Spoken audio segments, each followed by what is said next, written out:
Amigos de Hoja de Ruta Radio, bienvenidos a una nueva edición de Otras Voces. Hoy, martes 6 de junio del 2020, estamos siendo las 14 horas con 08 minutos. Estamos listos ya para recibir al economista Juan Francisco Ulcuango, con quien vamos a conversar sobre temas económicos. Hemos dedicado estos 2 días a hablar de temas económicos, pero vamos a hablar de los temas económicos que afectan al campo porque ya hablamos de todo lo que nos puede suceder a nosotros, el desempleo acá en la ciudad, sabemos en lo que estamos, lo que se nos viene, sabemos que esta pospandemia va a ser durísima a nivel económico para el país, pero vamos a ver la visión desde las comunidades, qué pasa con las comunidades, cuál va a ser la afectación que van a tener ellos y cómo estas dos leyes, la una mal llamada humanitaria, la otra de ordenamiento de las finanzas públicas,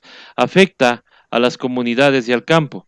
Por eso le damos la bienvenida al economista Juan Francisco Ulcuango. Muy buenas tardes, bienvenido nuevamente a Hoja de Ruta Radio. Buenas tardes, gracias por la invitación a su entrevista, a Hoja de Ruta Radio, a su equipo de colaboradores y en general a la opinión pública local, nacional y bueno, hasta donde tenga cobertura esta entrevista. Especialmente un saludo cordial pues a nuestros compañeros comuneros, a nuestros compañeros campesinos y campesinas afromontubios que se dedican a labrar la tierra en el día a día, a sembrar, sea en la costa el cacao, el arroz, en la sierra las papas, las habas, el trigo, la cebada, es decir, en las zonas tropicales como la Amazonía, sembrar la yuca, etcétera. Entonces, estamos ahí para responder las inquietudes que nos puedan plantear en esta entrevista. Sí, exactamente, economista, lo que le decía y lo que le comentaba. ¿Cómo afecta a la comunidad, al campo, a las comunidades, estas leyes que ya obviamente sabemos que va el Ejecutivo a darle el veto, o sea, no va a vetar nada, sino que ya queda ahí y esto va a irse ya a la aprobación de estas leyes económicas? ¿En qué les va a afectar en el campo? A ver, las afectaciones, digamos, directamente en el tema de lo que tiene que ver con la reducción de los salarios. Ujú. Eso es lo que implica, digamos, esta mal llamada ley humanitaria. Entonces ahí se está hablando de que esa reducción equivaldría a una reducción desde los 400 que bordeaba el salario básico, bajaría hasta unos 220 y si de ahí se calcula también las aportaciones al seguro social, estaríamos bordeando como unos $180 mensuales. Desde esa perspectiva, entonces, ¿cómo los campesinos y campesinas van a poder sobrevivir? Entonces, desde una óptica que tiene que ver con la canasta básica, es decir, ni siquiera va a poder cubrir la tercera, la cuarta parte de esa canasta básica, porque la canasta básica entiendo que está en alrededor de 730, $750 mensuales en la actualidad. Entonces, desde esa perspectiva, por un lado va a haber una afectación durísima, digamos, a las familias que viven de un trabajo, de un salario, porque no todos pueden ser empresarios ni no todos pueden ser solamente trabajadores. De ley tiene que haber un grupo de emprendedores que se dedican, que tienen posibilidades de hacer sus actividades productivas a pequeñas, a medianas escalas, digamos.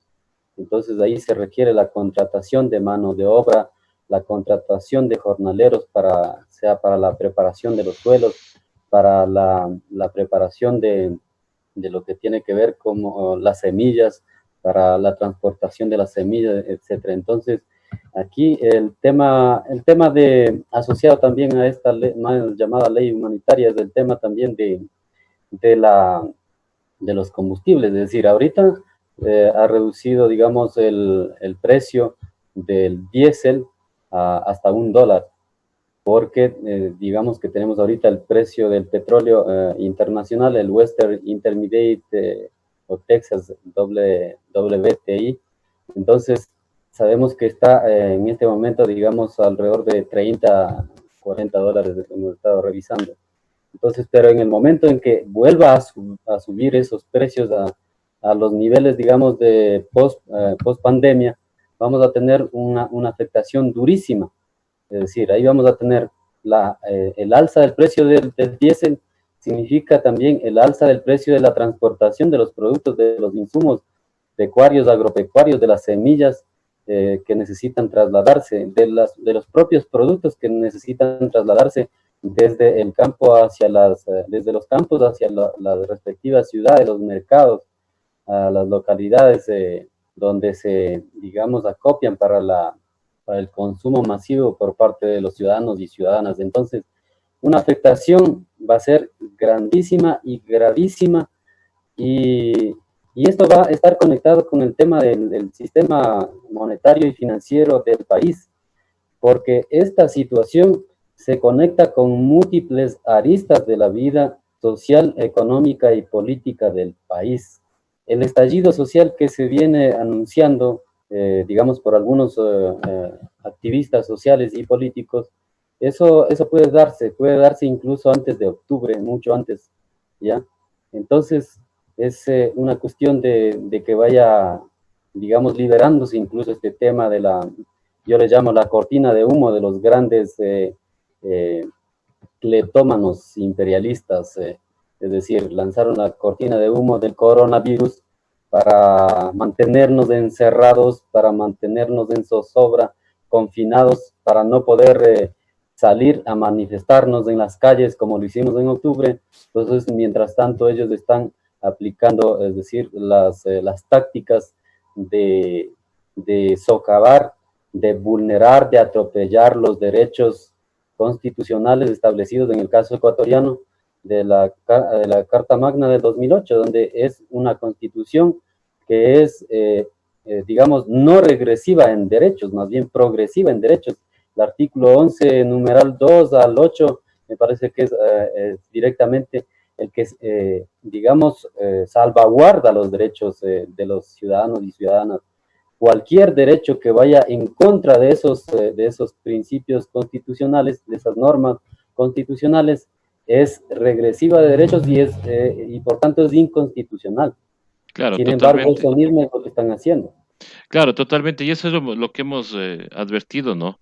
De que todo tipo de derecho está siendo vulnerado, el derecho al trabajo, derecho a la salud, derecho a la migración, como tratamos justamente hace un momento con estudiantes en la Argentina que están varados, pues no pueden regresar porque les piden que paguen el pasaje de regreso y encima más que se paguen acá el hotel, lo cual es terrible en una crisis como la que estamos. Ahora, esta crisis posiblemente cambie, por ejemplo, acá en la capital, ya mañana salimos al semáforo amarillo.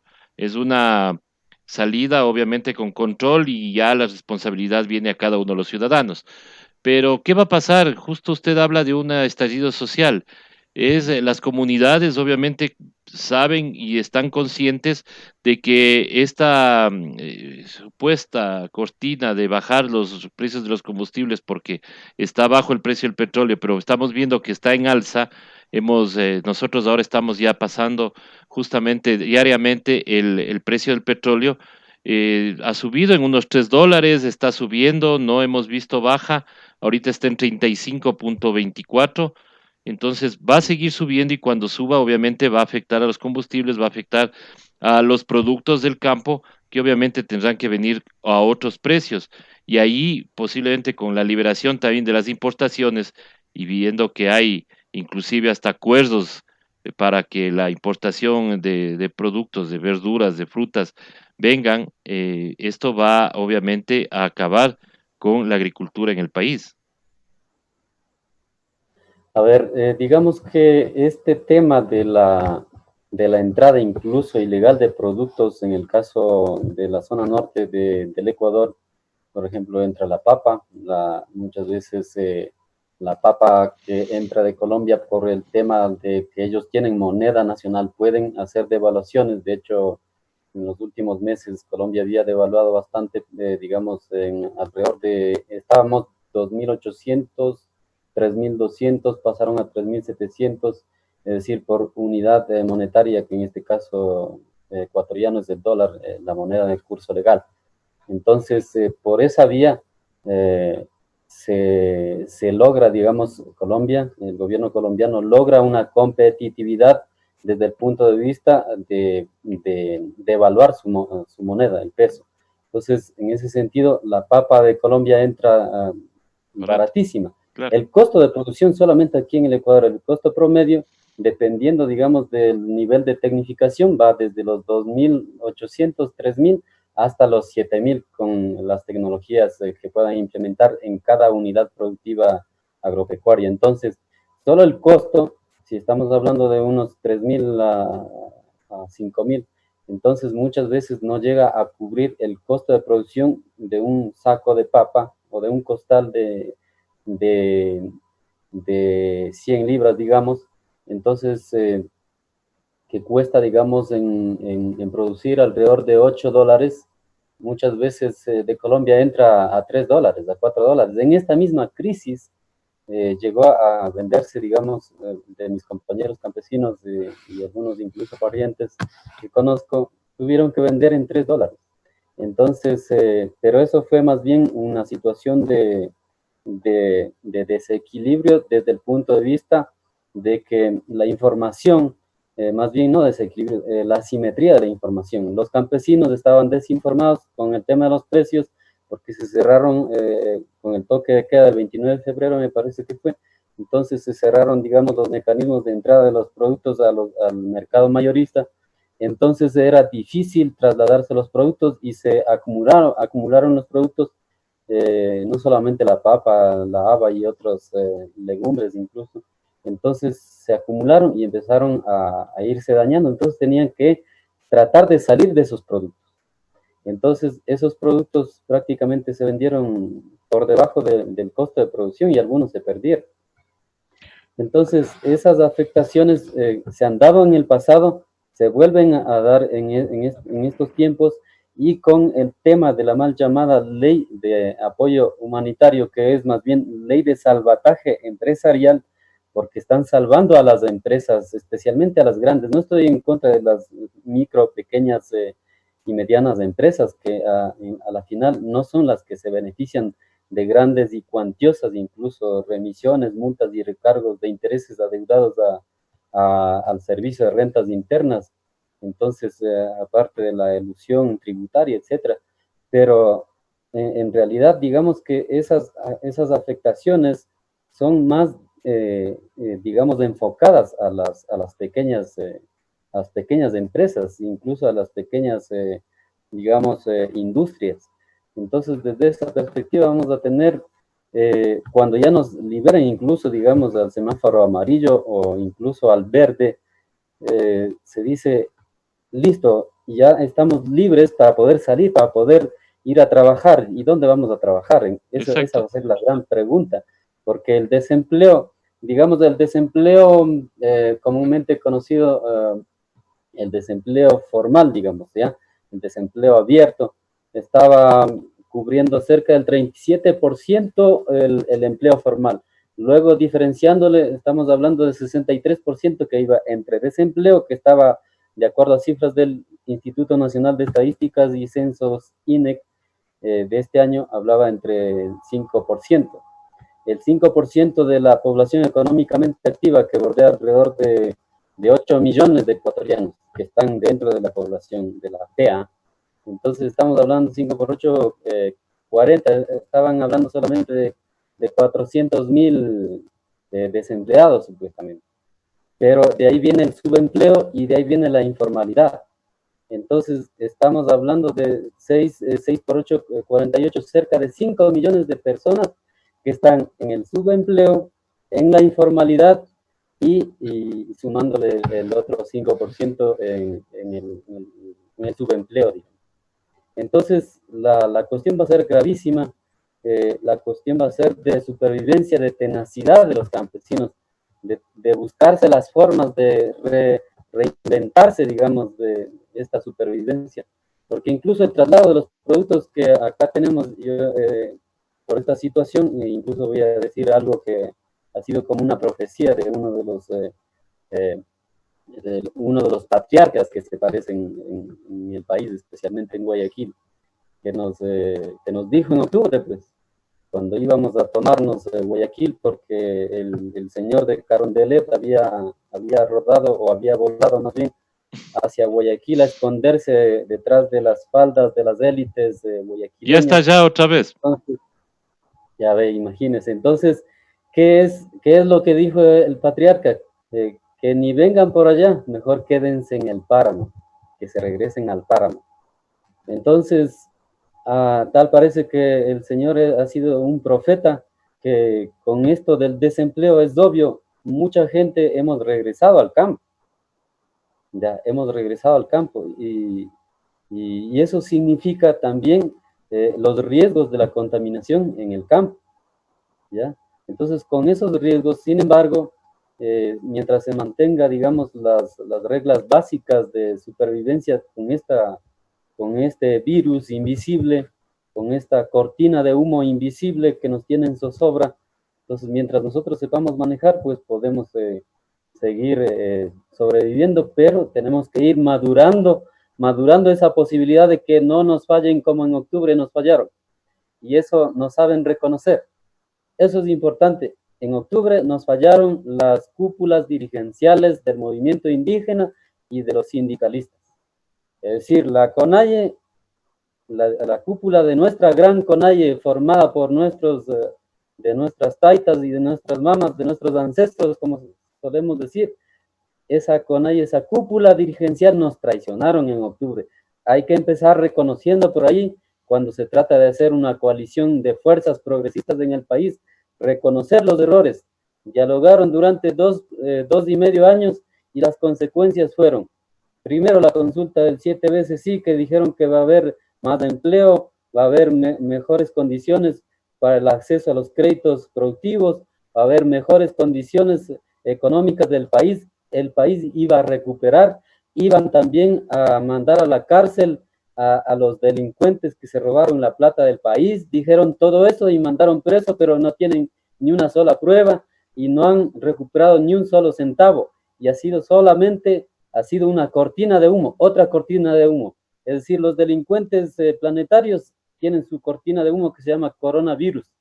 Y los otros delincuentes llamados, entre comillas, élites u oligarquías en cada país están haciendo lo suyo, especialmente donde hay países con economías de mercado, donde sus gobiernos son pro-neoliberales.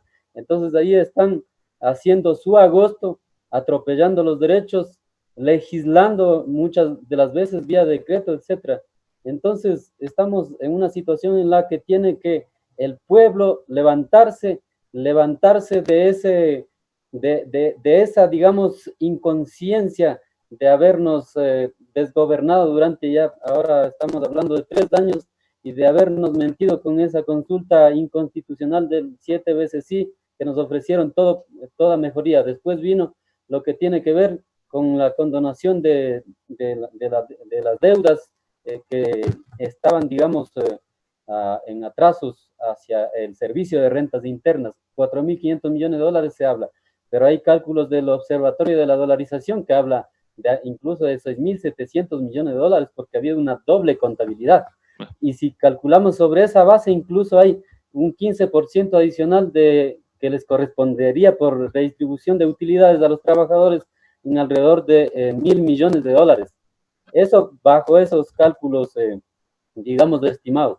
Pero hay otro cálculo incluso más específico que abarca 2011-2016 y que va hasta los 12.000 millones de dólares, que estarían, digamos, que no habrían sido contemplados en la contabilidad, y con eso subiría prácticamente a cerca de 2.000 millones que los grandes empresarios ocultaron y luego trasladaron vía fuga de capitales hacia los paraísos o bancos de refugio, como le llaman, porque a algunos no les gusta decir paraísos fiscales, son fiscales. bancos de refugio.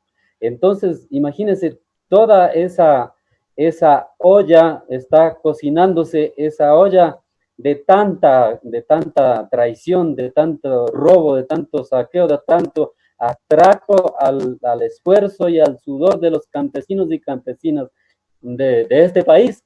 Entonces, eso tiene que ir progresivamente hacia una defensa de la vida, una lucha, un levantamiento por la defensa de la vida, porque ya no se puede defender ni siquiera los activos, ya están a punto de privatizarse. Entonces, imagínense, son cuestiones bastante durísimas que se vienen y que ya estamos viviendo en este momento. Mucha gente se está muriendo, las cifras están ocultando, no están dándonos estadísticas reales, es decir, el Ministerio de Finanzas incluso no transparenta lo que realmente había trasladado vía adelanto de pago de deuda externa en capital e intereses, no transparenta. El mismo observatorio indica que habrían prácticamente pagado cerca de 1.200 millones de dólares de deuda adelantada en plena pandemia, cuando otros países, por recomendación del propio Fondo Monetario Internacional, habían sugerido que no se debería pagar hasta nueva disposición. Así es. El pago de la deuda, obviamente, y pago de bonos ha sido, pero expedito por parte del Ministerio de Finanzas, lo cual obviamente nos ha dejado sin recursos para la salud, para la educación, y obviamente ahora toman estas medidas para el gasto corriente, posiblemente para pagar sueldos, alguna cosa de esas. Pero claro, con todo el desempleo, con todo eso que vendrá obviamente, o sea, ya sabemos que viene una falta de consumo, falta de recaudación en el IVA, y esto nos va a crear que el Ecuador entre en una profunda crisis, porque salir de esto con una tasa de desempleo tan alta va a ser harto difícil. El punto en este caso es que, mire, algo que yo le quería mencionar, incluso me estoy olvidando. El tema es que en plena coyuntura de crisis local, nacional y mundial de esta mal llamada pandemia, bueno, a la actualidad tal vez ya sea pandemia, pero esta crisis, esta crisis nos ha develado un montón de situaciones que nosotros habíamos, como campesinos indígenas especialmente, habíamos estado manipulados, habíamos estado vendados por este gobierno que de entrada puso de ministro a un indígena y dijimos, qué bueno, un gobierno que incluye a un ministro indígena, lo que en los 10 años del gobierno de la Revolución Ciudadana no se incluyó a un ministro indígena. Qué bueno, parece que vamos bien con este gobernante Lenin Moreno. Y claro, su vicepresidente Jorge Glass, al cual fue encarcelado sin pruebas por encima de la Constitución, etcétera. Pero esa será otra historia que tiene que en algún momento eh, reivindicarse el pueblo para saber, para concientizarse de cómo manipulan la conciencia social ciudadana campesina del país, cómo manipulan a través de los medios, cómo nos mienten, cómo nos engañan, porque dicen que van a hacer tal cosa, ejecutar tal cosa a través de determinada normativa, de determinada legislación, de determinado diálogo nacional. Ahora entendiendo, eso me estaba olvidando que tenía que decirle, pues nos llamaron a un diálogo nacional y ese diálogo nacional ha sido un pacto para el reparto de la patria. Es decir, pactaron y a eso se sumaron, lamentablemente, nuestras dirigencias, la cúpula de la CONAIE, la cúpula de los sectores sindicales se sumaron y ellos fueron anticipados y advertidos por grandes, digamos, personalidades progresistas, incluyendo el expresidente, de que todo esto nos va a llevar a una debacle nacional, nos están induciendo a una crisis. Lo dijo el propio Pablo Dávalos, asesor del movimiento indígena, de una parte del movimiento indígena, es decir, de la CONAIE. Él en su momento parecía que estaba bien, a pesar de que obviamente al inicio estaban bien amarrados, bien integrados a ese mal llamado diálogo nacional, más bien en esa mesa del pacto y del reparto de la riqueza y de los ingresos de nuestro país. Entonces él después, digamos, empieza a levantar conciencia y decíamos, Pablo Dávalos nos va a sacar adelante y él va a asesorar bien y en octubre termina traicionándonos. Ese octubre nos ha llevado a la muerte. Ese octubre nos ha llevado a que miles de ecuatorianos y ecuatorianas estén ahora en una urna fría. Murieron sin pensarlo, sin soñarlo, sin esperarlo. ¿Por qué? Porque si hubiéramos tenido un gobierno nuevo, un gobierno de verdadero diálogo nacional, después de haber logrado esa masiva movilización y haber bloqueado el país para que sacudir las conciencias no solamente del sector indígena, sino de toda la población ecuatoriana que se movilizó a decir basta de paquetazos. Si hubiéramos logrado aplicar, que la asamblea aplique y sea no servir a las oligarquías, sino más bien que legisle y trabaje para el pueblo, hubiéramos tenido un gobierno tal vez de diálogo nacional, de verdadero diálogo nacional, porque hubieran planificado los recursos de dónde se van a dirigir para asignar las raciones para el confinamiento. Entonces, tenían que haber previsto recursos para la sanidad, es decir, para la salud, recursos para no despedir o volver a contratar a los médicos cubanos, a los especialistas o a los investigadores que estaban en cooperación médica en el país, pero hicieron todo lo contrario gracias a esa traición. Entonces tampoco digo que por esa traición hay que terminar culpándonos y no hagamos nada, no. Ahora tenemos que retomar, pero reconociendo que hubo ese error estratégico. Yo le llamo error, pero no fueron errores.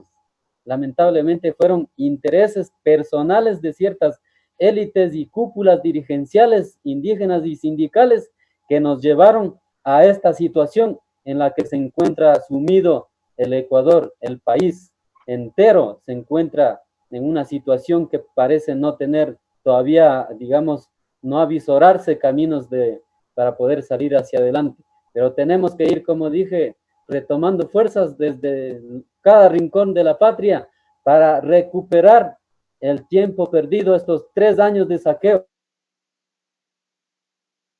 para recuperar el secreto o la pista para todos los ecuatorianos y ecuatorianas. Uyaychi, Tucuya, Mashikuna, Huahuacuna, Huambracuna, Panicuna, Huauquicuna, Tucuya, Mashikuna.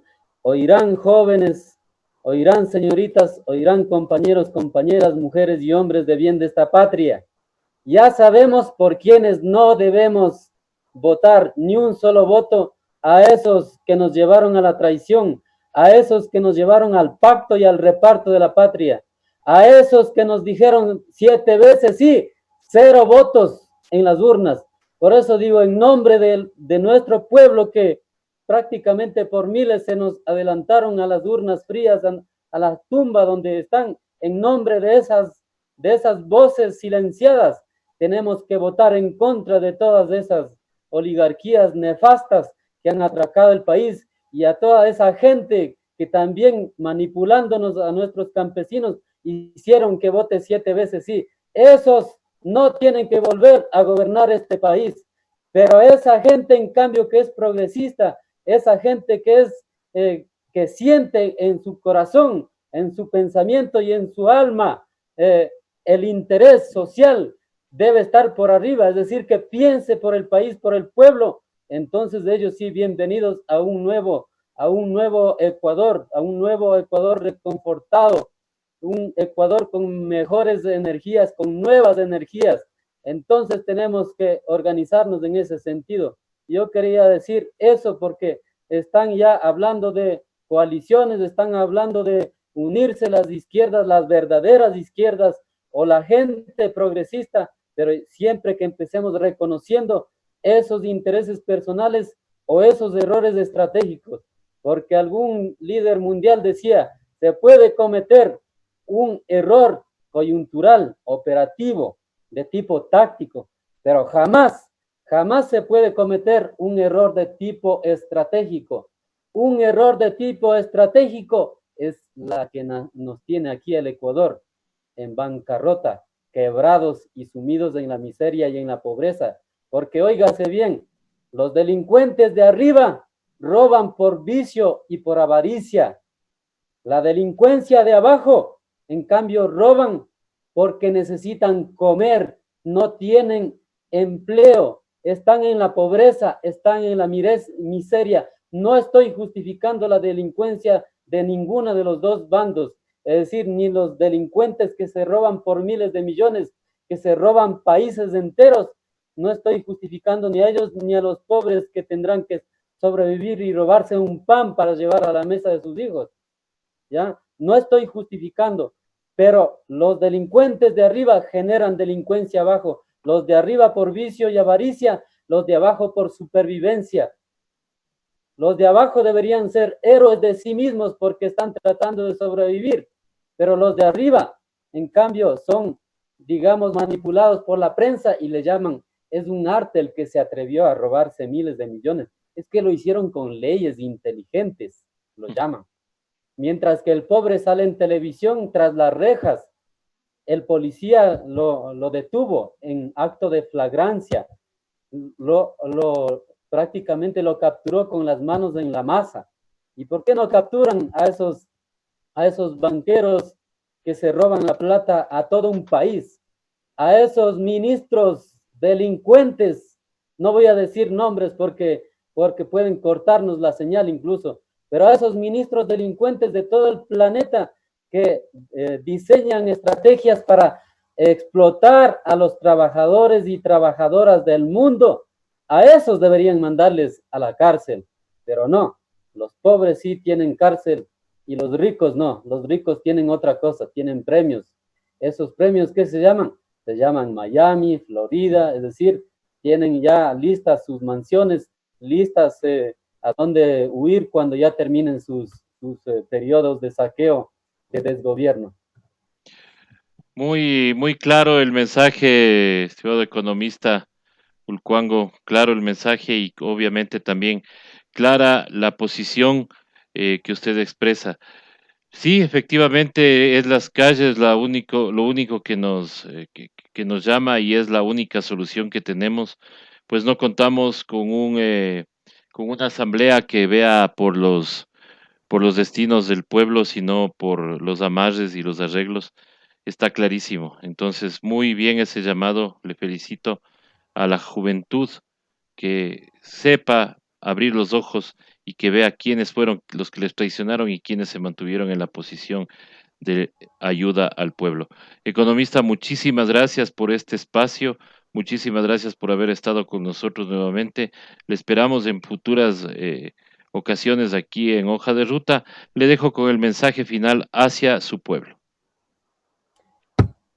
Muchas gracias en estos últimos segundos. Quisiera decir al pueblo de mi comunidad, de Pesillo. Pesillo ha sido histórico, Pesillo ha sido símbolo, la cuna de los grandes luchadores y luchadoras. Ha sido y deberá volver a ser, deberá volver a levantarse de ese sueño profundo. No solamente Pesillo, sino en cada rincón de la patria, tiene que levantarse una nueva juventud, un nuevo pensamiento, reinventándose esa posibilidad de supervivencia, esa posibilidad de pelear primero por nuestras vidas para poder salvar las otras vidas. Es decir, cuando nosotros estamos bien de salud, también podemos estar irradiando, incluso, digamos, impartiendo esas experiencias, esas estrategias de supervivencia, cuidando nuestras fuentes de supervivencia, como es el agua, los páramos, como es los mismos cultivos, los mismos productos. Ahora estoy un poco vinculado a ese proceso más directamente. Antes vivíamos, pero igual no teníamos tierras porque la dictadura militar del 66 exactamente, nos habían despojado de nuestras tierras.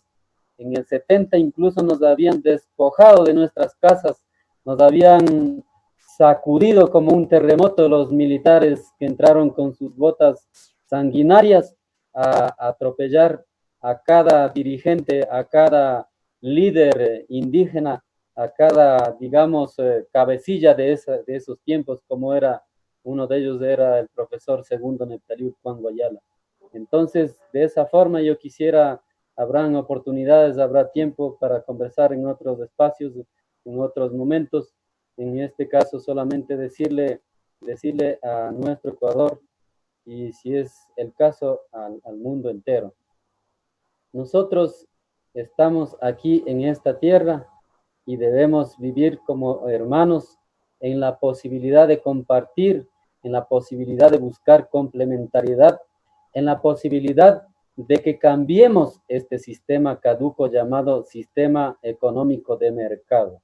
Es decir, este sistema económico de mercado es el que permite, es la raíz de todos los males, porque de acuerdo a las leyes diseñadas para y por la acumulación del capital y del capitalismo, es que permiten estas crisis y estos saqueos, porque si tuviéramos una economía basada en otras condiciones de integración, de coordinación, de mejor coordinación de las relaciones sociales de producción, estaríamos hablando de una planificación, de una previsión del uso y de la utilización de los recursos humanos, materiales, financieros para un desarrollo más equilibrado, con menos asimetrías, con menos brechas entre pobres y ricos. ¿Ya? Entonces, de esa forma hacia allá tenemos que conducirnos como seres humanos. Yo sé que lamentablemente en esta situación nos habrán mandado al abismo, pero de ese abismo saldremos. Como dice Madiba, cuando un gobernante tiene en las calles solamente militares, es porque ya se le acaba su periodo de gobierno. Eso nada más de ecuatorianos y ecuatorianas. Adelante, Ñaupaman, Katishun Mashikuna. Muchísimas gracias, economista Ulcuango. Muchísimas gracias por su mensaje y gracias a todas las personas que se han conectado. Nosotros estamos cerrando esta entrevista, invitándoles a todos nuestros amigos a que continúen en la sintonía de Hoja de Ruta Radio. Ya viene cuarta instancia con Acción Jurídica Popular. Luego estaremos con Ruta de Letras. Más tarde estaremos también antes de eso estaremos con Diálogo Abierto con el padre Fermín Sandoval y en la noche estaremos con Ruta Caleidoscopio. Esa es la programación que tiene preparada Hoja de Ruta para todos ustedes. Conmigo será hasta el día de mañana que tendremos más entrevistas y paneles que ya les vamos a indicar. Mañana habrá un panel justamente con el embajador de la República Islámica de Irán. A todos ustedes muchísimas gracias y adelante que debemos continuar en la lucha porque no es justo que nos quiten nuestros derechos. Hasta una próxima oportunidad, agradeciéndole nuevamente al economista Urcuango por haber estado en este espacio. Muchísimas gracias y hasta pronto. Gracias también.